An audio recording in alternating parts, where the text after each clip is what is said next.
Can you say that if you had stayed in office that you would not have allowed the Shah to fall? I would not have, no. I would have been steadfast throughout. I would have made it very clear down through the bureaucracy that there was to be absolutely no contact with those that were trying to overthrow him. I would have had a very good study made of Khomeini's background and would have found that exactly what kind of person he was, because by studying his background, they could have known that he was going to do exactly what he's going to do. The man is a radical reactionary.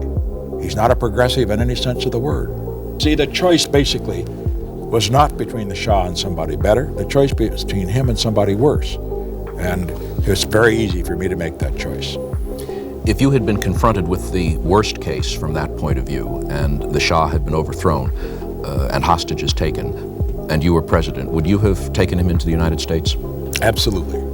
I would have taken him into the United States, and as far as the hostages are concerned, I would have handled that a little differently too. I don't say this in criticism of President Carter, because he certainly went through a lot on the hostage situation. He believes it may have cost him the election. I don't think it did. I think the economic issues were the major ones, but be that as it may, it didn't help him. But as far as the hostage situation was concerned, American foreign policy can never be made hostage to hostages. That's why hostages are taken, for purposes of blackmail, and we mustn't let that happen.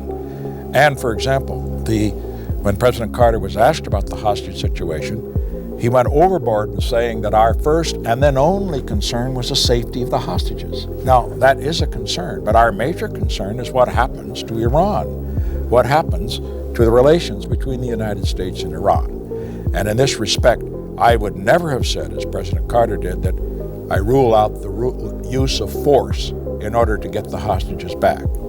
All that did was to encourage those that had captured them and were holding them in captivity not to give them up. President Eisenhower, during our administration and the vice presidential days, used to say on occasion that he had learned as a military commander that it's very important never to tell your enemy what you're going to do, because then he'll be ready for you. But he says it's just important never to tell him what you're not going to do, because then that will encourage him to do things he otherwise might not do.